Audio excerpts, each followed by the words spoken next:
So we have some new numbers out today that show the economy and immigration, right, are the top concerns for American voters. We had the poll out. It's a NewsNation poll from Decision Desk HQ saying that 40% now say the economy is the most important issue they're thinking about when they decide who to vote for. 17% say immigration. That same poll, 46% think inflation's the biggest problem facing the country. 29% say it's immigration. So let's bring in Democratic state senator from Texas and also a candidate for the U.S. Senate from Texas, Roland Gutierrez, who's live with us from San Antonio. So thank you, sir, for coming on. I wanted to set it up. We've been talking about some of those numbers coming in. We've had conversations on this show about the border and immigration throughout with Democrats and Republicans.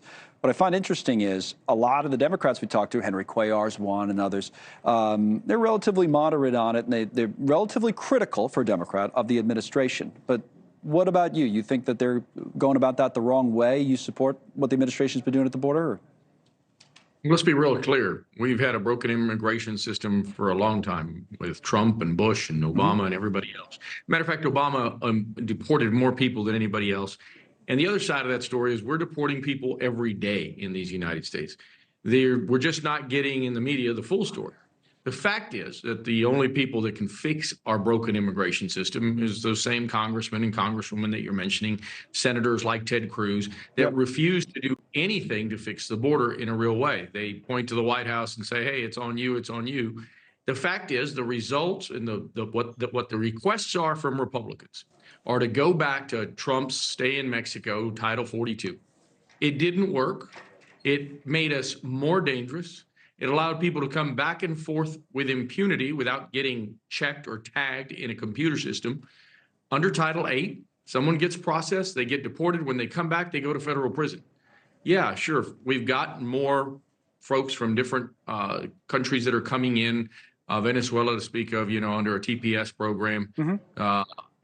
The facts are we need to be resolving this within Congress. And Congress keeps kicking this can year after year without solving it, without giving any president the ability to be able to do and enforce these laws in the right way. What would you say, let me talk about how to do that in a moment, but what would you say about what this current administration has done? I mean, John Fetterman, who's a Democrat from Pennsylvania, he said something to the effect the other day that the migrant crisis is threatening to destroy the American dream. As a Democrat saying that. Then we have, this will be from the Hill, we'll put it up there, 14 Democrats voted for a Republican resolution that denounced the president's policies on the border. Your primary opponent was one of them, Congressman Allred from Texas, but there are a number of others. I mentioned Henry Cuellar earlier, and you see the list here of some of the others that are mentioned. But again, these are Democrats voting with the Republicans, critical of the president's handling of this. Don't you think the administration does deserve some of the blame for where we are? 14 Democrats following a ridiculous Republican narrative. The facts are that they need to fix it themselves. This is not a presidential fix here. We need comprehensive immigration reform in this country. Look at my plan at RolandForTexas.com. The fact is we need comprehensive reform, a country of origin program. Every economist will tell you that we need 30 million, there are 30 million vacancies of jobs for these migrants. We had 1.7 million people amass on the border this year. The vast majority of them were deported. Let's create a country of origin program where they petition from Nicaragua or El Salvador or Venezuela or from wherever, eliminate H-2As and H-2Bs because they're broken. Those visas are broken. Our farmers and ranchers want them fixed.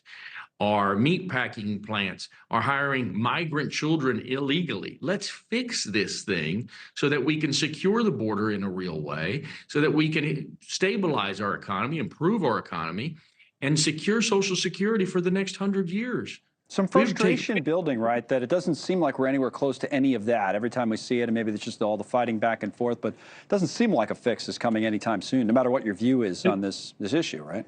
No, that's right, because you've got politicians in Washington on both sides, and apparently 14 Democrats that have bought off on this ridiculous narrative of Matt Gaetz and Lauren Boebert and others. The fact is, it's in their hands to fix it, and the solutions are right there in front of us.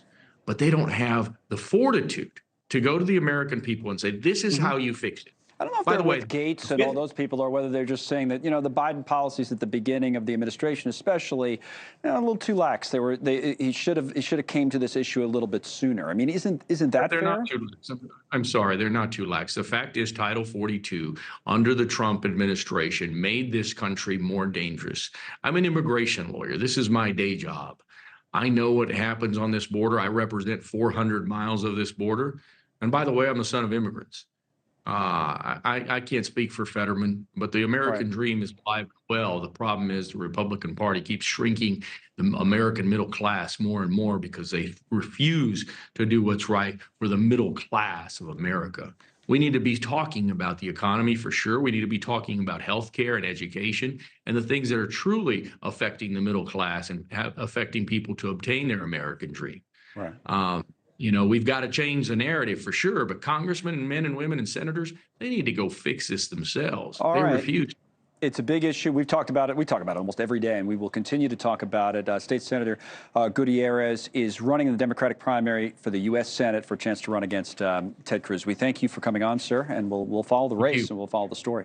Thanks so much for watching. Just go to joinnn.com to find News Nation on your television provider. And don't forget to click the red subscribe button below to get more of News Nation's fact-driven, unbiased coverage.